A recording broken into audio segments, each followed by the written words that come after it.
செய்தியாளர் குமரேசன் இணைகிறார். குமரேசன், 120 அடியை எட்டுவது என்பது பல வரலாற்று தருணங்களில் நடக்கக்கூடிய ஒரு விஷயமா பார்க்கப்படும். மேட்டூர் அணையை பொறுத்த வரைக்கும் என்னென்ன ஏற்பாடுகள்லாம் செய்யப்பட்டிருக்கு? விரிவான விவரங்கள் குமரேசன். நிச்சயமாக தமிழகத்தின் ஒரு முக்கிய நீர் ஆதாரமாக மட்டுமல்லாமல் காவிரி டெல்டா விவசாயிகளின் ஒரு ஜீவநாடியாக விளங்கக்கூடியதான் மேட்டூர் அணை. அந்த மேட்டூர் அணையானது இன்னும் சற்று நேரத்தில் தனது முழு கொள்ளளவான 120 அடியை எட்ட இருக்கின்றது. அதனால்தான் தற்போது இந்த கடல் போல தற்போது இந்த மேட்டூர் அணையானது காட்சியளித்துக் கொண்டிருக்கின்றது.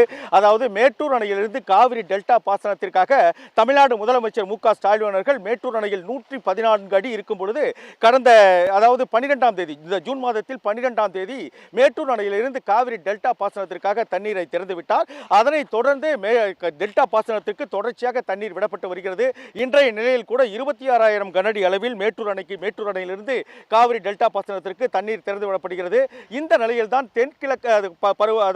தென்மேற்கு பருவமழை என்பது கடந்த சில நாட்களாகவே பெய்து வருகிறது. குறிப்பாக கேரளா மற்றும் கர்நாடகா மாநிலங்களில் இந்த தென்மேற்கு பருவமழை கடந்த ஒரு வார காலமாக பெய்து வருவதன் காரணமாக கர்நாடகாவில் உள்ள கபினி மற்றும் கிருஷ்ணராஜ அணைகள் வெகு வேகமாக நிரம்பி அந்த அணைகளின் பாதுகாப்பு கருதி தற்போது காவிரியில் தண்ணீர் திறந்துவிடப்படுகிறது. குறிப்பாக 4 நாட்களாக தண்ணீர் திறந்துவிட்டப்பட்டதன் காரணமாகத்தான் மேட்டூர் அணை மளமளவென தற்போது நிரம்பியுள்ளது.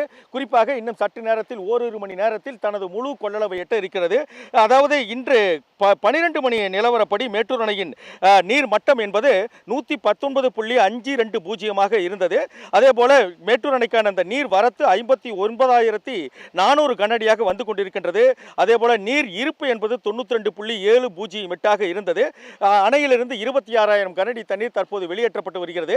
இந்த நிலையில் தான் இந்த அணைக்கு வரக்கூடிய நீரின் அளவு சற்று குறைந்திருக்கின்றது. குறிப்பாக 3 மணி அளவில் இந்த மேட்டூர் அணை தனது முழு கொள்ளளவு எட்டும் என்று கூறப்பட்டது. ஆனாலும் கூட அந்த அணைக்கு வரக்கூடிய அந்த நீரின் வரத்து சற்று குறைந்துள்ளதன் காரணமாக ஒரு சில மணி நேரம் காலதாமதமாகியுள்ளது. இருந்தாலும் கூட இன்னும் சற்று நேரத்தில் 4:30 மணி அல்லது 5 மணி அளவில் தனது முழு கொள்ளளவான அந்த 120 அடியை எட்ட இருக்கின்றது. இந்த அணை கட்டிய வரலாற்றில், அதாவது 91 ஆண்டுகள் வரலாற்றில் 44வது முறையாக மேட்டூர் அணையானது தனது முழு கொள்ளளவை எட்டிருக்கின்றது. கடந்த ஆண்டு ஜூலை மாதத்தில் 30/7/2024 அன்று தனது முழு கொள்ளளவை எட்டியது.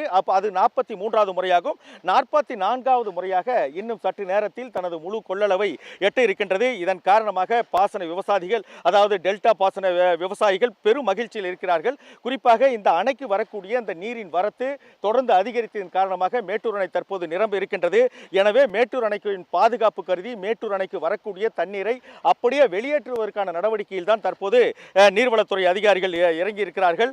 அதாவது மேட்டூர் அணைக்கு 56,000 கனஅடி தண்ணீர் வீதம் வந்து கொண்டிருக்கின்றது. இதில் 26,000 கனஅடி தண்ணீர் நீர்ப்பாசனத்திற்காக வெளியேற்றப்பட்டு வருகிறது.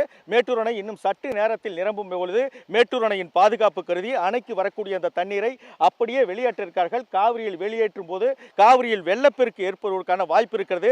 அதனால் கடந்த 2 நாட்களாக மேட்டூர் அணை, அதாவது காவிரியின் பகுதியில் வசிக்கக்கூடிய, அதாவது தாழ்வான பகுதியில் வசிக்கக்கூடிய, அதாவது காவிரி கரையோரம் வசிக்கக்கூடிய மக்களுக்கு கடந்த 2 நாட்களாக 13 மாவட்டங்களில் உள்ள ஆட்சியர்களும் தொடர்ந்து எச்சரிக்கை விடுத்த வண்ணம் இருக்கிறார்கள். குறிப்பாக சேலம், ஈரோடு, நாமக்கல், கரூர், திருச்சி உள்ளிட்ட மாவட்டங்களில் மாவட்ட ஆட்சியர்கள் சார்பில் கடந்த 2 நாட்களாக காவிரி கரையோர மக்களுக்கு ஒரு எச்சரிக்கை விடப்படுகிறது. அந்த நிலையில் தான் இன்னும் சற்று நேரத்தில் இந்த மேட்டூர் அணை என்பது நிரம்பி இருக்கிறது. தனது முழு கொள்ளளவான 120 அடியை எட்ட இருக்கின்றது. கடல் போல் காட்சியளிக்கக்கூடிய இந்த மேட்டூர் அணையானது, அதாவது தமிழகத்தின் ஒரு 17 மாவட்டங்களுக்கு குடிநீர் ஆதாரமாகவும் 13-14 மாவட்டங்களுக்கு பாசன வசதி தரக்கூடிய ஒரு டெல்டா பாசனத்திற்கு பயன்படக்கூடிய ஒரு மிக முக்கியமான அணையாகவும் இருந்து வருகிறது.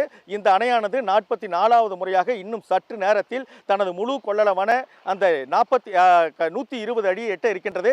அதன் பிறகு அணையின் பாதுகாப்பு கருதி அணைக்கு வரக்கூடிய அந்த தண்ணீரை அப்படியே நாம் தற்போது பார்த்து கொடுக்கின்ற இந்த 16 கண் மதகுகள் வழியாக உபரி நீராக வெளியேற்ற இருக்கிறார்கள். அவ்வாறு உபரி வெளியேற்றும் பொழுது அதே போல அந்த உபரி நீரை கொண்டு, அதாவது சேலம் மாவட்டத்தில் உள்ள 100 ஏரிகளுக்கு பாசன வசதி பெறும் வகையில் திப்பம்பட்டியில் நீரேற்று நிலையம் அமைக்கப்பட்டிருக்கின்றது.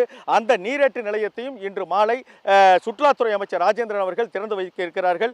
இந்த அடிப்படையில் தான் மேட்டூர் அணை நிரம்ப இருக்கிறது. இந்த மேட்டூர் அணை நிரம்ப உள்ளதால் மக்கள் மட்டுமல்லாமல் விவசாயிகளும் மகிழ்ச்சி அடைந்திருக்கிறார்கள்.